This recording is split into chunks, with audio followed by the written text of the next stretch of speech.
Good morning and welcome to the New England B2B Video Networking Show. My name is Kevin Willett. I am the CEO of the New England B2B Networking Group. I'm with my friend Lisa Ouellet today. Lisa is a psychic. Good morning, Lisa. Welcome to the show. Hey, Kevin. It's good to be back again. So, Lisa, I was kind of chuckling a little with you the other night because you come out to our networking events and you mention you're a psychic and you see people go, "Do you know what I'm thinking?" So, do you know what I'm thinking? That is such a common question. I can't tell you how many times I get that question. I really wish it was that simple. I mean, if I was tuned in all the time, I probably could tell what people were thinking. But it's something that you don't, as a psychic, you don't want to be on necessarily all the time.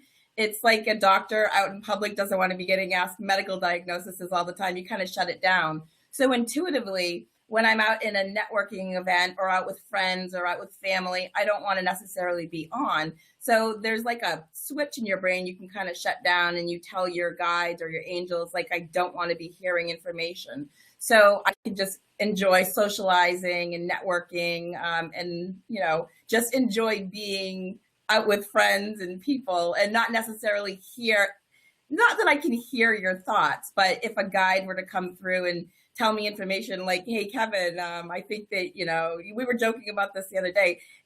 Hey, Kevin, I think you really need to get to the doctor tomorrow because, you got that thing going on in your ear," type of a thing, right? So. But you made a really great analogy comparing it to a doctor where, like you said, someone comes up to you saying, "Hey, Lisa, I went for tests today. What's going to happen?" Right. Like you said, it's an unfair situation to put you in. And, even if you heard the angels, would you really want to tell somebody going, "Yeah, it's going to be negative, but, I'm sorry, you're going to have a bad day tomorrow." Why would you want to do that? And why would they want you to? Right. That's going to be a really tough spot to put people in.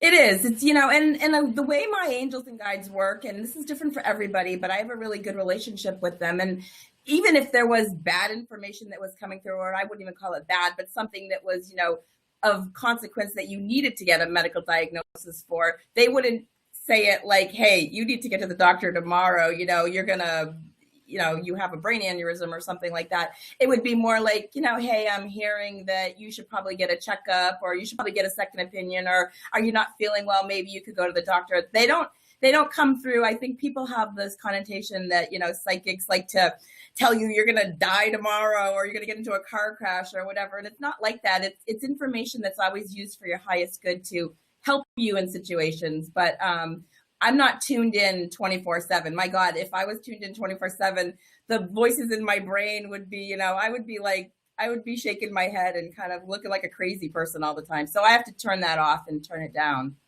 So. Yeah, because you see that in movies and stuff, Right. where, like you said, someone's walking down, crowded street in New York City, and there's thousands of things coming at them. Obviously, how could anyone function if you had that ability, and why would you want it, Absolutely. You would want to shut it down. And hopefully we'll talk about that at another time. That's part of being an empath.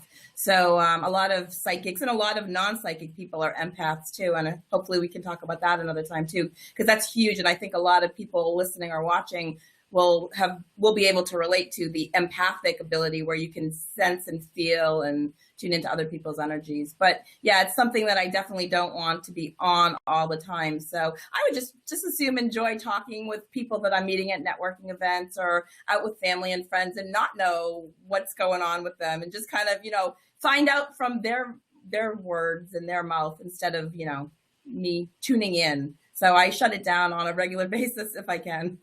So, Lisa, how do people get in touch with you? How do they learn more? They can find me on Facebook, Lisa Ouellet Psychic. I am very active there, or through my website, lisauellet.com. Lisa, thanks for taking the time to come on the show. And as always, thanks for being my friend. Love to be your friend. Thanks, Kevin. Have a great day. Bye now. You too.